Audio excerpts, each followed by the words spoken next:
আসসালামু আলাইকুম এভরিওয়ান, কেমন আছেন সবাই? তো আজকে আমি একটা রান্নার ভিডিও নিয়ে আসছি। আজকে আমি দেখাবো যে আমার শ্বশুর আমাকে যেভাবে রান্না করতে বলে আজকে আমি সেভাবে রান্না করার চেষ্টা করছি। তো আমার শ্বশুর চায় যে পেঁয়াজ দিয়ে তরকারি রান্না করব, পেঁয়াজের তরকারিতে পেঁয়াজ থাকবে কিন্তু পেঁয়াজ দেখা যাবে না, মানে এক কথা পেঁয়াজটা কম হতে হবে, আর হচ্ছে মাছটা যেন ভেজে রান্না করা না হয়।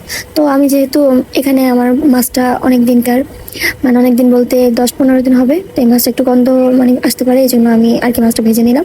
আর মাছটা ভেজে নিতে নিতে আমার ওইখানে আমি ডালের বাগার দেওয়ার জন্য পেঁয়াজ আর রসুন বসাইছিলাম, সেটা পুড়ে যাচ্ছিলো, সেটা দেখলাম।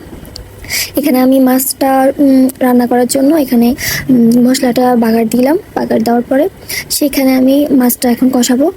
তো আপনারা বলবেন যে এভাবে আমার মতো করে রান্না করা যায় কি না, যে কম পেঁয়াজ দিয়ে রান্না করে পেঁয়াজের তরকারি রান্না করবো কিন্তু পেঁয়াজটা কম হবে, পেঁয়াজ দেখা যাবে না, এভাবে রান্না করা যায় কি না একটু আপনারা বলবেন। তো আমি এখন মাছটা কষায় নেব সুন্দর করে। দেখতে পাচ্ছেন এখানে একদমই মানে কোনো গ্রেভি নাই, এভাবে করা যায় কি না আমি জানি না, তবে আমি আজকে চেষ্টা করছি। তো এখানে আমি একটু পানি অ্যাড করে দিয়েছি, পানিটা মানে মিশে যেন একটু গ্রেভি হয় আর কি, এই জন্য আমি একটু পানি অ্যাড করে দিয়েছি। তো এখন রান্না করব। রান্না আমার অলমোস্ট শেষ, কিন্তু আমার হঠাৎ করে মনে পড়লো আমি জিরার গুঁড়া দিই নি, আর জিরার গুঁড়া আমার ছিল না, এই জন্য আমি আবার জিরাটা ভেজে সুন্দর করে ব্লেন্ডার করে আমি লাস্ট পর্যায়ে দিয়ে দিছি। এখন আমার যেহেতু জিরার গুঁড়াটা আমি দিছি, এখন জিরার গুঁড়ার জন্য মানে এটা আমার পানির সাথে মিশে যাওয়ার জন্য আমাকে আরেকটু রান্না করতে হবে। তো রান্না যেহেতু আমার শেষ হয়ে গেছিলো, এখানে আমি আরেকটু পানি অ্যাড করে দিচ্ছি। আরেকটু পানি অ্যাড করে দেওয়ার পর রান্নাটা মানে কমপ্লিট হবে। আর একটু রান্না করে নেব, আর রান্না করে নেওয়ার পরে রান্না আমার কমপ্লিট, তরকারি কমপ্লিট। তো তরকারি রান্না হয়ে গেছে প্রায়, তো আর একটু পরে আমি নামায় ফেলবো। আমার কাছে তেমন একটা ভালো লাগছে না, মানে দেখতে যে একটা সৌন্দর্যের ব্যাপার আছে, ওই ব্যাপারটা আমার কাছে মনে হইতেছে না তেমন একটা। খেতে কেমন লাগবে জানি না।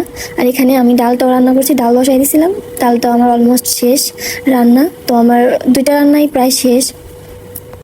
প্রথম প্রথম মানে এরকম পেঁয়াজ কম দিয়ে মানে একদম মানে পেঁয়াজ কম দিয়ে রান্না করা আমার আজকে প্রথম। তো জানি না কেমন হবে রান্না, আশা করি ভালো হবে। তো আমি একটু টেস্ট করে দেখলাম ডালে লবণ একটু কম হয়েছে, তো আমি আর একটু লবণ অ্যাড করে দিচ্ছি। তো এখন আমি আমার তরকারিটা নামানোর পালা। তো নামানোর আগে আমি একটু দেখে নিচ্ছি যে আমার তরকারিতেও লবণ হয়েছে কিনা, সব কিছু ঠিকঠাক আছে কিনা, এর জন্য আমি একটু চেক করে নিচ্ছি। তো দেখলাম যে তরকারির লবণ একটু পরিমাণে বেশি মনে হচ্ছে, যে একটু বেশি হয়েছে। সমস্যা নেই, এটা ভাতের সাথে যাবে, আমার শ্বশুর যেহেতু মানে কাঁচা লবণ খায় না, তো ভাতের সাথে এটা মিশে যাবে, সমস্যা নেই। আর এই তো আমার রান্নাবান্না শেষ, কেমন হয়েছে একটু বলবেন আপনারা।